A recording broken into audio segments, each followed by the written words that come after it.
Hi friends, welcome to cook with Gowri channel. இன்றைக்கி நம்ம மாங்காய் பச்சடி குக்கரில் எப்படி செய்கிறதுன்றதை தான் நம்ம பார்க்க போகிறோம். இந்த மாங்காய் பச்சடி சாப்பாடுக்கும் தொட்டுக்க நல்லா இருக்கும். அதே மாதிரி குழந்தைங்களுக்கு சப்பாத்தியில் நல்லா ஸ்ப்ரெட் பண்ணி ரோல் பண்ணி கொடுத்தா குழந்தைங்களும் சூப்பராக சாப்பிடுவாங்க, அவ்வளோ நல்லா இருக்கும். அதனால் இந்த மாங்காய் பச்சடி இப்போ எப்படி பண்ணுறதுன்றதை நம்ம வீடியோவில் பார்க்கலாம். வீடியோக்குள்ளே போகிறதுக்கு முன்னாடி குக்கு வித் கௌரி சேனலை சப்ஸ்கிரைப் பண்ணாதவங்க சப்ஸ்கிரைப் பண்ணி வச்சுக்கோங்க. நீங்கள் நிறைய பேர் பார்க்குறீங்கன்றது தெரியுது, ஆனால் சப்ஸ்கிரைப் பண்ணி பார்த்தீங்கன்னா எனக்கும் ஒரு சப்போர்ட்டாக இருக்கும். அதனால் சப்ஸ்கிரைப் பண்ணிவிட்டு இந்த வீடியோவை பாருங்கள். வாங்க வீடியோக்குள்ளே போகலாம். இந்த மாங்காய் பச்சடி பண்ணுறதுக்கு நான் 2 மீடியம் சைஸ் மாங்காவை தோலை சீவிட்டு இந்த மாதிரி கொட்டையோடு கட் பண்ணி வச்சுருக்கேன். கொட்டையோடு கட் பண்ண முடிஞ்சதுன்னா நீங்கள் கொட்டையோடு கட் பண்ணிக்கலாம். அப்படி இல்லைன்னா நீங்கள் கொட்டையில் உள்ள இந்த சதை பாக்கத்தெல்லாம் கட் பண்ணி கூட நீங்கள் இதோட போட்டுக்கலாம். இந்த மாதிரி சின்ன சின்னதாக கட் பண்ணி எடுத்து வச்சுக்கணும். இந்த மாங்காய் பச்சடியை நான் குக்கரில் தான் இப்போ செய்ய போகிறேன். அதுக்கு இந்த ஒரு குக்கரை நான் ஸ்டவ் மேலே வச்சுட்டு அதில் ஒரு 2 ஸ்பூன் எண்ணெய் விட்டால் போதும். இதுக்கு அதிகமாக எண்ணெய் தேவையில்லை. ஒரு 2 ஸ்பூன் எண்ணெய் விட்டுட்டு எண்ணெய் கொஞ்சம் காஞ்சதுக்கு அப்புறமா நம்ம கடுகு உளுத்தம் பருப்பு தாளிச்சிக்கலாம். இப்போ எண்ணெய் காஞ்சிருச்சு. இதில் நான் ஃபஸ்ட்டு ஒரு 2 காஞ்ச மிளகாவை 2 இந்த மாதிரி உடச்சி வச்சுருக்கேன். அதை ஃபஸ்ட்டு போட்டுக்கலாம்.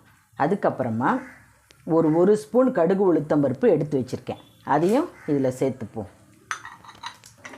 இது 2த்தையும் நல்லா பொரியிற அளவுக்கு வதக்கிக்கலாம். இது நல்லா பொரிஞ்சு வந்ததுக்கப்புறமா நம்ம மாங்காவை போடுவோம்.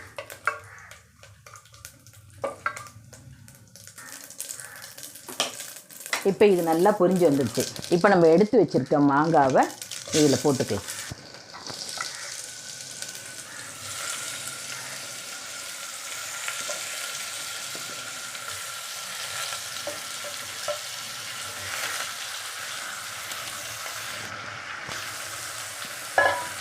போட்டு இதை நல்லா இது மாதிரி கலந்து விட்டுக்கலாம். ஸ்டவ் மீடியம் ஃப்ளேம்லேயே இருக்கட்டும்.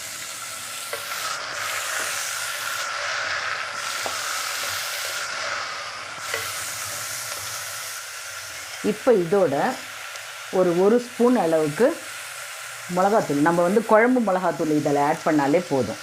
1 ஸ்பூன் மிளகா பொடி, கொஞ்சமாக 1/4 ஸ்பூன் அளவுக்கு மஞ்சத்தூள்.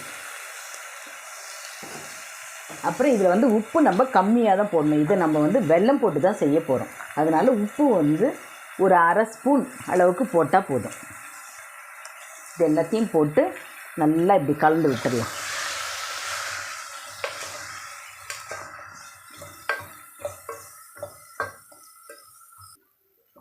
பாருங்கள், இந்த அளவுக்கு நல்லா கலந்து விட்டாச்சு. நான் இதுக்கு ஒட்டு மாங்காய் தான் எடுத்திருக்கேன். ஒட்டு மாங்காய் இந்த மாங்காய் பச்சடிக்கு ரொம்ப நல்லாயிருக்கும். அதனால் நான் ஒட்டு மாங்காய் எடுத்துருக்கேன். இப்போ இதுக்கு நம்ம அதிகமாக தண்ணி விடக்கூடாது. சும்மா ஒரு 1/2 டம்ளர் தண்ணி விட்டால் போதும். ஏன்னா நம்ம அதுக்கப்புறமா வெல்லம் போட போகிறோம். வெல்லத்துலேயும் தண்ணி விடும்.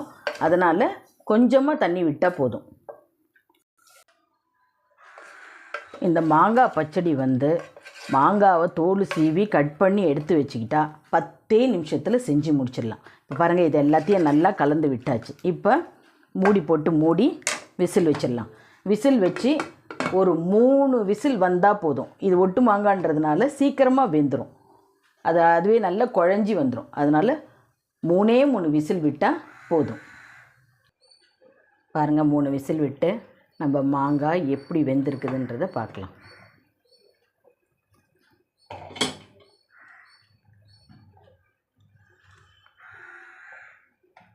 சூப்பராக வெந்திருக்குது பாருங்கள். மாங்காய் எவ்வளோ நல்லா குழஞ்சி வந்துருச்சு பாருங்கள்.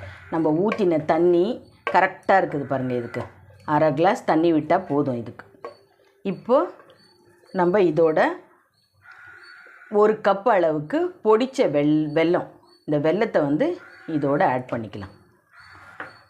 ஆட் பண்ணி இதை நல்லா கலந்து விட்டுடலாம். இப்போ இது நல்லா கொதித்து வரணும். பாருங்கள், இது நல்லா கலந்து விட்டாலே இந்த வெல்லம் நமக்கு தண்ணி விடும். நீங்களே பார்க்குறீங்க பாருங்கள். நம்ம மாங்காய் வெந்ததுக்கப்புறமா எப்படி இருந்தது, இப்போ வெல்லம் போட்டதுக்கப்புறமா எப்படி இருக்குது பாருங்கள். இப்போ இது வந்து நல்லா கரைஞ்சிருச்சு. இப்போ இதை வந்து ஒரு கொதி வர அளவுக்கு விட்டுருவோம். பாருங்கள், நம்ம மாங்காய் பச்சடி நான் சொன்ன மாதிரியே 10 நிமிஷத்தில் சூப்பராக ரெடி ஆகிடுச்சு பாருங்கள். இது செய்கிறது ரொம்ப ஈஸி. நம்ம கட் பண்ணி குக்கரில் தாளித்து 3 விசில் விட்டோன்னா மாங்காய் பச்சடி நம்மளுக்கு ரெடி ஆகிடும். இதே மாதிரி நீங்களும் வந்து உங்கள் வீட்டில் செஞ்சு பார்த்து சாப்பிட்டு எப்படி இருந்ததுன்னு சொல்லிட்டு எனக்கு கமெண்ட் பண்ணுங்கள்.